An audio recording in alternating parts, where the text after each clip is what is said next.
ये देश धर्मनिरपेक्ष नहीं हो सकता, क्योंकि लोकसभा के स्पीकर गलत कह रहे हैं। ये देश धर्मनिरपेक्ष है और हो सकता है। अब देखिए अभी आप कहीं मंदिर कहीं मस्जिद की हम तख्ती लगा बैठे, हमें एक घर बनाना था मगर ये क्या बना बैठे। परिंदों के यहाँ फिरका परस्ती क्यों नहीं मिलती, कभी मंदिर पे जा बैठे कभी मस्जिद पे जा बैठे। आपके परिंदे बाल काट रहे हैं, उस पर भी तो नजर डाल लो। आपके लिए तो पूरी गजल लिखी है, सुन लो ये बच्चे सुन लें। जितने हरामखोर थे कुर्बो जवार में, प्रधान बन के आ गए अगली कतार में, और जब 10 मिनट की पूजा में घंटों गुजार दें, समझो कोई गरीब फंसा है शिकार में। इंडिया एक ज्योग्राफिकल सर हिंदू नाम किसने दिया था? चलो ये बताइए, आप तो मुझसे एजुकेट हो, आपको तो ज्यादा पता है। फिर हिंदू नाम किसने दिया था? अरबों ने। सुनिए, चालू करो बे। लोकतंत्र के लचीलेपन को कमजोर करता है, ये बड़ी बात है। उन्होंने कहा लोकतंत्र के लचीलेपन को कमजोर करता है, ऐसा करना लोकतंत्र को नष्ट कर देगा। राजकुमार भाटी जी, ये बाबा साहब भीमराव अंबेडकर ने कहा था, सोशलिस्ट नीति निर्देशक तत्वों से पहले से ही शामिल है। बाबा साहब ने कहा था कि इसे भविष्य की सरकारों पर छोड़ देना चाहिए, और लोकतंत्र वो के लिए खराब भविष्य भी की कहा ही था। सरकार थी जिसने ये दो शब्द जोड़े, वो भविष्य की ही सरकार थी। अभी अवजिनेश जी बोल रहे थे, अवनिजेश अवस्थी जी बोल रहे थे, तो आपने प्रस्तावना पढ़ी है भारत के संविधान की? अंजना जी, हाँ बोलिए बोलिए, मैं सुन रही हूँ। भारत का संविधान शुरू के दिन से सोशलिस्ट था और सेकुलर था। भारत के संविधान की जो प्रस्तावना शुरू होती है, हम भारत के लोग भारत को एक समाजवादी पंथ निरपेक्ष लोक, पहले वो है सर्वप्रभुत्व संपन्न समाजवादी पंथ निरपेक्ष लोकतंत्रात्मक गणराज्य बनाने के लिए इस लाइन में समाजवादी और पंथ निरपेक्ष शब्द जोड़ दिए। लेकिन इससे अगली लाइन क्या है? और उसके सभी नागरिकों को सामाजिक आर्थिक राजनीतिक न्याय देने के लिए। यह सामाजिक आर्थिक राजनीतिक न्याय ही तो समाजवाद है। और फिर उससे अगली की लाइन क्या है? विचार, अव्यक्ति, विश्वास, धर्म की उपासना की स्वतंत्रता प्रदान करने के लिए। तो जब था ही तो जोड़ने की जरूरत क्या थी? सुनिए ना, आपके नेता भी उस समय जेल में थे। मैं उसका जवाब भी दूंगा। आपके नेता भी जेल में थे। मैं उसका जवाब भी दूंगा। विचार, अव्यक्ति, विश्वास, धर्म, उपासना की स्वतंत्रता ही तो सेकुलरिज्म है। यानी कि देश में हर नागरिक को अधिकार होगा, वो किसी विचार को माने, किसी धर्म को माने, कैसे ही उपासना करे। तो यही तो सेकुलरिज्म है। लेकिन समस्या क्या है? समस्या क्या है? आपको ये बात मालूम नहीं थी क्या? कृपया नहीं बता दीजिए ना। हम आपके बीच में तो नहीं बोले थे। आपके बीच में वो नहीं बोले। बात पूरी हो जाने दो। बाबा साहब, मेरी बात पूरी हो जाने दो। मालूम नहीं था? ठीक है, पॉइंट रेज्ड। अब सुनिए, समस्या ये है, आप लोग हाथ जब उठाइए जिसमें 26 सवाल पूछना नवंबर है। 1949 को 26 नवंबर 1949 को जब संविधान सभा में भारत का संविधान स्वीकृत किया गया, तो 30 नवंबर 1949 के ऑर्गेनाइजर में आरएसएस के तत्कालीन प्रमुख गोलवलकर जी ने लेख लिख के बाकायदा इस संविधान का विरोध किया। उन्होंने कहा संविधान हमें स्वीकार नहीं है, हमें मनुस्मृति पर आधारित संविधान चाहिए। तो अगर ये संविधान को बदलना चाहते हैं, इनकी इच्छा है जो हमेशा प्रकट होती रहती है, तो इस देश में एक जनमत संग्रह करा लें कि कौन कौन मनुस्मृति पर आधारित संविधान चाहते हैं और कौन कौन बाबा साहब के संविधान को चाहते हैं। इनकी नीयत यही है, एक एक शब्द एक एक बात को बदलेंगे। इन्हें सेकुलर शब्द से इतनी चिढ़ क्यों है? चलिए जवाब दीजिए इसका सुधार। और अगर ये हिंदू राष्ट्र बनाना चाहते हैं, आखिरी बात बोल दूं, 1947 में देश आजाद हुआ था, 1947 में ही पाकिस्तान का निर्माण हुआ। भारत देश लोकतंत्र और संविधान के रास्ते पर चला, लगातार तरक्की करता गया। पाकिस्तान धर्म के रास्ते पर चला गया, आज बर्बाद मुल्क है। अगर ये भारत को धर्म के रास्ते पे ले जाना चाहते हैं, तो भारत को भी पाकिस्तान की तरह बर्बाद करना चाहते हैं। जी वो इधर-उधर नहीं, वो सीधा पूछ रहे हैं चल के ही क्या हम तरक्की कर सकते हैं। क्या आप सेक्युलरिज्म शब्द को इसलिए हटाना चाहते हैं क्योंकि आप हिंदू राष्ट्र बनाना चाहते हैं? क्यों? मैं बच्चों से पूछता हूं, सेकुलरिज्म को हिंदी में क्या कहते हैं?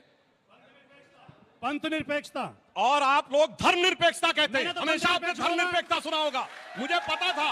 अब सुनिए, अब मैं बताना चाहता हूं, अब अपने आपका पॉइंट क्यों थोप रहे हो आप हम पे? हम तो पंथ निरपेक्षता कह रहे हैं। सुनिए, अरे एक बार अपने नेता का पंथ निरपेक्षता दिखाया होगा। धर्मनिरपेक्ष शक्तियों को एक करना है, धर्मनिरपेक्ष को एक करना है। अब सुनिए बारी-बारी से। अब मैं बताना चाहता हूं, चूंकि सेकुलरिज्म शब्द का दुरुपयोग हुआ, इसीलिए अडवाणी जी ने सूडो सेकुलरिज्म कहा था। यह देश धर्मनिरपेक्ष नहीं हो सकता, क्योंकि लोकसभा के स्पीकर गलत कह रहे हैं। ये देश धर्मनिरपेक्ष है और हो सकता है। अब देखिए, अभी आप इनसे कह रहे थे पॉइंट कह रहे रेज, हैं। अभी आप बोल रहे थे, अब देखिए आ गया जरा सा कमजोर पॉइंट आ गया आगे बीच में। संविधान विरोधी बात कह रहे हैं। अब सुनिए, मैं बताना चाहता हूं, इसलिए कह रहा हूं आप देखिए गलत बात है। आपका पॉइंट हो गया ना, अब सुनने दीजिए, मुझे बोल दीजिए। अरे भाटी जी अपनी जगह पे, भाटी जी जगह पे। निरपेक्ष अर्थ का अरे कैमरा बताएंगे बच्चों को। कैमरा आप जहां भी रहेंगे लग जाए पीछे। धर्म से हटना नहीं है, सभी धर्मों को बराबर नजर से देखना है। अब सुनिए, अगर ये देश धर्मनिरपेक्ष नहीं है तो हिंदू धर्म है, हिंदू पंथ मजहब नहीं है।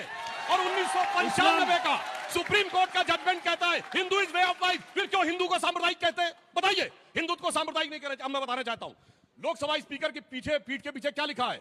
धर्म चक्र प्रवर्तना है। सारी संसद धर्म के चक्र के लिए। हिंदू धर्म तो नहीं लिखा। जो हमारे संसद हमारे ध्वज के ऊपर है धर्म वो चक्र सारनाथ का तो धर्म नहीं लिखा। चक्र है। और सुप्रीम कोर्ट के एम्बलम पे लिखा है यतो धर्म ततो जया। ये धर्म प्राण देश है। इन्होंने सेक्युलरिज्म की आड़ में इसे धर्मनिरपेक्ष करने का प्रयास किया। देखिए, एक बार वो बोले फिर मैंने आए। पहले ही कहा था, भारतीय जनता पार्टी आरएसएस के लोग जनता को गुमराह करने की कोशिश करते हैं। एक शब्द गलत बोला, चैलेंज बोल रहा हूं, करता हूं। सारे गलत बोले। एक शब्द गलत मैं नहीं बोल बोला रहा है। हूं, मैं बोल आपके रहा हूं। नेताओं के जाकर सुनो, सर्च करिए। सुनो, सारे गलत बोले। धर्मनिरपेक्ष अब सुन तो नहीं लें, लिखते थे। अब सुन तो ले, मैं होते हैं मान्यवर, सुन तो लें। पहला तो यही शब्द बोला है, आप ये गुमराह करते हो कह के। धर्मनिरपेक्ष होने का मतलब धर्म से विरत होना नहीं है। अपने अपने धर्म का सब पालन करो, सबको बराबर अधिकार है। सरकार सब धर्मों को बराबर यही तो दृष्टि हम से कहते हैं, देखे। धर्मांतरण ये कानून लाइए। धर्मनिरपेक्ष शब्द का अर्थ है। दूसरा, आपने झूठ ये बोला केवल हिंदू ही भंडारे चलाते हैं। सबसे ज्यादा भंडारे सिख चलाते हैं। सिखों और के सिख यहाँ ही चलाते हैं भाई। जो गुरुद्वारों में फ्री भोजन दोनों होता एक है, ही- और वो ये नहीं देखते कि किस जाति का, किस धर्म का आदमी है। मंदिर में भी नहीं देखा जाता है। मंदिर में भी नहीं देखा अपने जाता। धर्म के, अपने अपने धर्म के में सब काम करते हैं। ये कहना ये ही, चर्चों में भंडारे दिखाओ। अब आप बोलने नहीं दे मस्जिद में रहे। भंडारे अब आप दिखाओ। बोलने नहीं बोलो दे ना, रहे। बोलो, अब आप बोलो। बोलने नहीं दे रहे। चर्चों में बताओ आप भंडारे बोलने नहीं दे कहाँ रहे। है? मंदिर में कहाँ भंडारा है? अब आप बोलने नहीं दे रहे। ये कहना ही मेरा धर्म ही बढ़िया है, बाकी सारे धर्म खराब है, ये कहना ही सांप्रदायिकता है। और सांप्रदायिकता इस देश की बहुत बड़ी बीमारी है। मैं आखिर में केवल 2 पंक्ति बोल के, उन्होंने भी कविता बोली थी एकदम, कि एकदम। कहीं मंदिर कहीं मस्जिद की हम तख्ती लगा बैठे। हमें एक घर बनाना था मगर ये क्या बना बैठे। परिंदों के यहाँ फिरका परस्ती क्यों नहीं मिलती, कभी मंदिर पे जा बैठे कभी मस्जिद पे जा बैठे। तो एक ये लाइन ये में जो सांप्रदायिकता है, ये कोई बहुत बढ़िया चीज नहीं है। सुनिए, इनके परिंदे जानते कैसे होते थे? वो उड़ते थे और एकदम हिंदू शहर में, हिंदू लोकेलिटी आपके में, परिंदे अयोध्या के इटावा में बीच में पिटाई जाके कर एक रहे जगह हैं बैठते लोगों थे, की। कहते थे ये आपके मेरी परिंदे मस्जिद है। बाल काट रहे हैं आपने लोगों देखा, के। सर, आपने आपके परिंदे बाल काट रहे हैं। अजय जी, उस पर भी तो नजर डाल लो। फिर सुनिए, अचानक काशी आपके विश्वनाथ में परिंदों ने वो गुजरात में परिंदे बहुत जाके लोगों कहते की थे हत्या ये कर मेरी दी। मस्जिद है। भाई ये गुजरात में परिंदे, महिलाओं के साथ बलात्कार किया गया, आपके परिंदों ने किया। अब सुनिए, आप बोल चुके ना। बिल्किस बानो के साथ क्या अरे किया भाई, आपके आप बोल परिंदों चुके ने? ना। और इमराना के ये साथ जो बता हुआ दो। था, इनकी सरकार थी, एक मुस्लिम बाली लड़की थी बाली। इमराना, उसके ससुर ने उससे बलात्कार बिल्किस किया बानो। तो मौलवी ने फतवा और दे दिया बिल्किस कि बानो। आज से अपने ससुर की पत्नी और पति और की मां हो बिल्किस गई। बानो। और औकात नहीं थी कि बोल दे। अरे छोड़िए। और बड़े बिल्किस बानो। परिंदे। अब सुनिए, हमारे और इनके परिंदे में क्या अंतर है? ठीक है। इनके एक दो परिंदे सवाल थे ले शांति लेते हैं। के एक दो कबूतर सवाल। और हमारे परिंदे हैं गुरु गोविंद सिंह के बाज। मैं सर से पूछना चाहूंगा सर, जब आप सेकुलरिज्म की बात करते हैं तो आप मतलब यादवों को क्यों हमेशा वो देते हैं? आप किसी और क्या ना जाति के, जैसे अभी हुआ यूपी के अंदर, यादव जो थे उनको बुला के आपने सम्मानित किया, अगर वही कोई और जाति का व्यक्ति होता आप वैसे नहीं करते वहाँ पे यूपी के अंदर। हमने भी ये चीज़ देखी है सर। नहीं, सबकी मदद करते हैं। जिस जाति का व्यक्ति होता आप वैसे नहीं करते वहाँ पे यूपी के अंदर। हमने भी ये चीज़ देखी है सर। नहीं, सबकी मदद करते हैं। जिसके साथ भी अन्याय होता है, कम से कम 10 जगह तो मैं पैसे देकर आया हूँ जो दलित लोगों के साथ अन्याय हुआ है, पार्टी उनकी मदद करती सर है। मगर आप सिर्फ यादवों को और ना, वो गलत कह रहे हो आप, सवाल ही गलत उठा रहे हो। ठीक है, चलिए। अभी लोकसभा चुनाव हुए, हमारा यादवों को सवाल नहीं गलत करते। है। बाबा हमारा रामदेव सवाल के बारे गलत में है। अजय जी। पक्ष थे अदम गोंडवी। उन्होंने समाजवाद के अंदर जो बुराइयां आ गई इतनी जल्दी, उससे दुखी होकर लिखा था कि काजू भुना है प्लेट में, विस्की गिलास में, उतरा है रामराज यों विधायक निवास में। और उनका शब्द है आगे, पक्के समाजवादी हैं तस्कर हो या डकैत, कितना असर है खादी के उजले लिबास में। तो समाजवाद और सेक्युलरिज्म दोनों कहां पहुंचा है और राष्ट्रवाद आज कहां पहुंचा है? सुना दीजिए, सुना दीजिए। आप टोकती हैं फिर। नहीं, सुनाइए। ये कहते हैं, अदम जी तो समाजवादी शायर थे। उन्होंने हमारे लिए 2 पंक्ति लिख दी, आपके लिए तो पूरी गजल लिखी है। सुन लो, ये बच्चे सुन लें। जितने हरामखोर थे कुर्बो जवार में, प्रधान बन के आ गए अगली कतार में। और जब 10 मिनट की पूजा में घंटों गुजार दें, समझो कोई गरीब फंसा है शिकार में। ये किस जमाने में लिखी गई है? ए जरा ईयर बताइए। ईयर और दीवार कौन सत्ता कूदने था में उस जिनका समय? रिकॉर्ड था। जितने प्रधान थे, जितने वो थे, आगे आगे जवाब में। और सुनिए, दीवार कूदने में जिनका रिकॉर्ड था, ये 70 के वे दशक चौधरी बने हैं उम्र में के जब अवतार इंदिरा में। जी सरकारें बदल रही थी, उन्होंने आगे क्या लिखा था? पैसे से आप चाहें तो सरकार गिरा दे, संसद बदल गई है आज की नखास में। नखास कहते थे घोड़ों की मंडी को। किसके लिए लिखा था साहब? हम लोग नहीं थे, हम तो राजनीति में थे ही उन्होंने ये भी नहीं। कहा था जनता के पास एक ही चारा है बगावत। ये बात कह रहा हूं मैं होशो हवास में, इसी गजल का शेर है। बिल्कुल इसी गजल का शेर है। जेपी ने यही कहा था जब रामधारी सिंह दिनकर ने कहा था सिंहासन खाली करो कि जनता आती है, उठ जाग समय के रथ का घर। और देखिए एक लाइन में और बोलूं, देखिए इनके नेता जेल गए थे, यातना इनके नेताओं ने भी सही इमरजेंसी में, मगर ना आरजेडी ने एक हमारे लाइन तो बोली, जेल में पड़े हैं, आपकी सरकार ना में भी। समाजवादी पार्टी ने बोली। जो आज कांग्रेस से गठबंधन है, तो एक लाइन में कहना चाहूंगा कि शाम तक सुबह की नजरों से उतर जाते हैं, इस कदर समझौतों पे जीते हैं कि जमीर ही भर जाते हैं। तब प्रश्न पूछिए, कोई जाके पीछे जाके चेक कर सकता है। सबसे पहले Be नमस्कार। attentive in the मेरा class. सवाल सर से है कि अभी थोड़ी देर पहले बात कौन वाले सर से, कांग्रेस वाले या समाजवादी? सर से, समाजवादी। कि अभी थोड़ी देर पहले बात हुई थी कि जब बाबा साहब जी ने संविधान लिखा था उसमें वो शब्द ऐड नहीं थे, और बाद में जब उन्होंने कहा था कि मैं फ्यूचर की सरकार पे छोड़ता हूँ कि वो ऐड करे या हटाए, तो आपने कहा कि फ्यूचर की सरकार आई और उसने ऐड कर दिया। तो अब और आगे बढ़ते हैं, तो अब आरएसएस जब इस सब को वापस से चेंज करने के लिए मांग कर रहा है, तो फिर आपको अब दिक्कत क्यों हो रही है? हमें इसलिए दिक्कत है कि बिना सेकुलरिज्म के लोकतंत्र की कल्पना नहीं की जा सकती। जो देश धर्म पंथ निरपेक्ष नहीं है वो लोकतांत्रिक हो ही नहीं सकता। जैसे पाकिस्तान लोकतांत्रिक नहीं है, बांग्लादेश लोकतांत्रिक नहीं है, अफगानिस्तान लोकतांत्रिक नहीं है। अगर इस देश को लोकतांत्रिक बनाए रखना है तो सेकुलरिज्म जरूरी है। छोटा बहुत सा, अच्छी एकदम बात छोटा इन्होंने सा। कही है, पर आपको पता है इस देश में एक राज्य था जो सेकुलर नहीं था। पता है वो कौन राज्य था?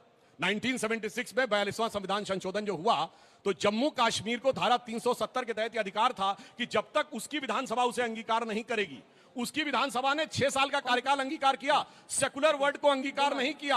5 अगस्त 2019 को वो सेकुलर बना, मगर जो राज्य सेकुलर नहीं था वही सेकुलरिज्म का सबसे बड़ा अच्छा प्रतीक जी, था। छोटा सा ये रिपोर्ट। मुखौटा हम हटा- फिर मैं दो भाई तीन साहब सवाल भाई साहब करके आ जिस तरह से जाइए, सेकुलरिज्म आगे की परिभाषा कर रहे हैं और जिस तरह बार बार सेकुलरिज्म पर प्रश्न लगा रहे हैं, याद रखिए आप भारत के संविधान की आत्मा पर प्रश्न लगा रहे हैं और इसमें किसी को कोई आपत्ति नहीं है, क्योंकि पूरा देश देख रहा है। आरएसएस और भाजपा का काम ही है देश के संविधान पर प्रश्न लगाना, देश के धर्मनिरपेक्ष चरित्र पर प्रश्न लगाना और दिखावे में हिंदूवाद का नाम लेकर के सिर्फ सियासत करना। चुनाव बिहार का आ रहा है, इसलिए सारे नाटक नौटंकी चल रहे हैं। सच्चाई यह है कि इनकी सरकार 78 में जब थी उस समय चाहते तो संविधान संशोधन में इसको चेंज कर देते। आरएसएस कभी भी इस देश के संविधान को नहीं मानती है, न देश के तिरंगे को 2002 तक मांगनी थी। आज भी वो चाहते हैं, हसबोले जी का नाम मैं कहता हूं, वो होश में बोले, वो होश में कभी नहीं बोलते, इसीलिए वो देश के संविधान पर प्रश्न लगा रहे हैं। और मैं पुनः कहता हूं, ये देश की जनमानस, देश का गरीब, देश का दलित और किसान, नौजवान या महिलाएं कभी भी इस देश के संविधान से कोई भी समझौता नहीं करेगी। ये जितना भी चिल्ला ले और जितना भी प्रश्न लगा ले। मेरा सवाल सुधांशु सर से है। उन्होंने अभी अटल जी की पंक्तियों से अपनी बात का समापन करा था पहले, तो मैं ये कहना चाहता हूं कि अटल जी ने तो कहा था कि if India is not secular, India is not India at all. Atal Bihari Vajpayee ji ने तो ये भी कहा था कि चूंकि इस देश में हिंदू 82% है और अगर हिंदू ये सोचता है कि हिंदू के कुछ विशेषाधिकार होने चाहिए तो ये हिंदू के सोचने का तरीका है। अगर ये देश सेकुलर है तो आरएसएस और बीजेपी की वजह से नहीं है। क्या आप अटल जी की इस बात को जस्टिफाई करते हैं? बिल्कुल सही आपने कहा। आरएसएस और बीजेपी आज उस मूल हिंदुत्व के विचार के एकमेव संवाहक हैं भारत की राजनीति में। और यह देश सिर्फ इसलिए सेकुलर है चूंकि यह देश हिंदू है। इसलिए जिस इलाके में हिंदू कमजोर पड़ गए, कश्मीर में सेकुलरिज्म खत्म हो गया। सुनिए, मल्लापुरम एक जिला है केरल का जहां 70% मुस्लिम हो गए। 2013 में जाके चेक करिएगा, वहां की पंचायत ने, जिला परिषद ने प्रस्ताव पारित कर दिया कि लड़कियों की शादी की उम्र पूरे केरल में ही नहीं, मल्लापुरम में 16 साल कर दी जाए, चूंकि मुस्लिम बाहुल्य हो गया है। बताइए, भाई आपने उसको एक्सेप्ट कर लिया केरल की सरकार ने जून 2013। कोई जाके चेक करे। फिर सरकार जब विरोध हुआ तो 1 महीने बाद उन्होंने उसको विड्रॉ किया। यानी ये दर्शाता है सिर्फ जहां पर हिंदू मेजॉरिटी में है वहीं पर सेकुलरिज्म है। अच्छा, एक मुस्लिम देश बताइए सेकुलर हो, बताइए 57 में मुस्लिम देश बताइए सेकुलर, बताइए नाम, बताइए ना। अरे इस देश के संविधान बताइए, नाम। इस देश का संविधान ही और इस देश की लोकतांत्रिक चरित्र ही है कि आप इस देश के संविधान पर लगातार प्रश्न लगा रहे हैं, इस देश के सांस्कृतिक एकता पर प्रश्न लगा रहे हैं, हिंदू मुस्लिम को आपस में बंटवाने का काम कर रहे हैं। कभी मॉब लिंचिंग की बात करते हैं, कभी गाय और गोबर की बात करके देश के लोगों को भरमा रहे हैं। देश समझ रहा है आपके इस चरित्र से ये देश बदलने वाला नहीं है। देश का सोच आधुनिक है। आप जवाब दीजिएगा इसका, लेकिन एक सवाल जो है ले लेते हैं। आखिरी सवाल है, आखिरी सवाल। धर्मनिरपेक्षता जो है सुधांशु सर, नहीं जुड़ा है। सुधांशु जी, आप ही से सवाल है, माइक उठाइए। सामुदायिकता से जुड़ा है। ठीक। सर, पहले हम नीट देखते थे तो इसमें है ना आपका इंडिया नाम भी हटाने की कोशिश कर रहे थे आप। भारत, जैसे भारत था, संविधान में भारत और इंडिया लिखा पड़ा है, तो इंडिया की जगह आप भारत करने चाह रहे थे, ऐसा क्यों? इसका देश का नाम क्या, इंडिया है कि भारत है? भारत भी है और इंडिया भी भारत है। इंडिया अंग्रेजों का दिया गया नाम है। इंडिया और भारत में अंतर है। सुनिए, इंडिया एक ज्योग्राफिकल कोनोटेशन है। सर, हिंदू नाम किसने दिया था? चलो ये बताइए, आप तो मुझसे एजुकेट हो, आपको तो ज्यादा पता है। हिंदू नाम किसने दिया था? अरबों ने। सुनिए, बताइए फिर। बृहस्पति आगम में लिखा है हिमालय के उत्तर और नाम किसने दिया समुद्र था के भाई साहब? उत्तर और हिमालय के दक्षिण में तद्देव निर्मितम देशम हिंदुस्थानम प्रचक्षते। मेरे भाई पढ़ना शुरू करो अपने देश के धर्म ग्रंथों को तो समझ में आएगा। और सुनिए, अब सुनिए पूरी बात। छत्रपति शिवाजी महाराज ने अपने साम्राज्य का नाम रखा हिंदवी स्वराज्य। उनके राज कवि भूषण ने उनके लिए लिखा राखी हिंदुवानी हिंदुवान का तिलक राखो स्मृति पुराने राखो वेद धुनि सूरी में और शाही के सपूत शिवराज शमशीर तेरी दिल्ली दल दाब के दीवाने राखे दुनि में। मेरे भाई पढ़िए, आज की जनरेशन से मैं कहूंगा देश को पढ़ो तब समझ में आएगा। पुराण से लेकर छत्रपति शिवाजी महाराज तक ने लिखा। अरे भाई साहब, देश के संविधान को भी पढ़िए, आप तो रायेश्वर सांसद मंदिर हैं। में रायगढ़ में शपथ ली थी कि हिंदू साम्राज्य स्थापित करेंगे। सुधांशु जी जरा देश के संविधान को भी पढ़िए।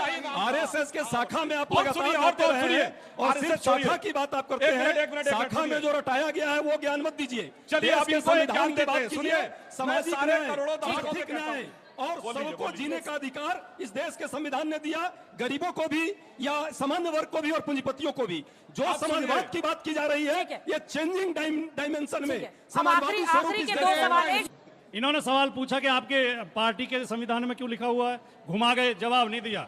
एक बच्चे ने सवाल पूछा कि हिंदू शब्द किसने पहली बार दिया, तो पता नहीं किस किस की कोटेशन सुना दी, शिवाजी की, भूषण की। भाई कितनी अजीब बात है। सुन तो लो। शिवाजी को मैंने कोट किया, भूषण हुए उनकी शपथ को कोट 18वीं किया। शताब्दी साहब, में, थोड़ा शांत ध्यान भूषण रखिए। 18वीं शताब्दी में हुए, हिंदू शब्द 8वीं शताब्दी में आया है। पता नहीं ऐसा घुमाते हो आप सवालों को। सवाल भूषण के जवाब 18वीं नहीं देते शताब्दी कभी। में हुए। हाँ, आपसे कब मुझे हुए? उम्मीद नहीं थी भाई। कब हुए? शिवाजी के राज कभी थे। तो शिवाजी 1780 में शिवाजी 1700 कुछ में शिवाजी क्या थे। बात बोल रहे हैं? 18वीं शताब्दी 1700 कुछ हुए। में शिवाजी कुछ भी थे। आगे बोलने क्या लगेंगे। बात कर रहे हो आप? शिवाजी का कार्यकाल बताओ। भैया 1624 से 1680 1700 बोलो। नहीं, बोलो 1700 विवेक के साथ बोल रहा हूँ। 17वीं शताब्दी लगा लो। 18वीं शताब्दी। इसी के साथ तालियों के साथ आप सभी का बहुत बहुत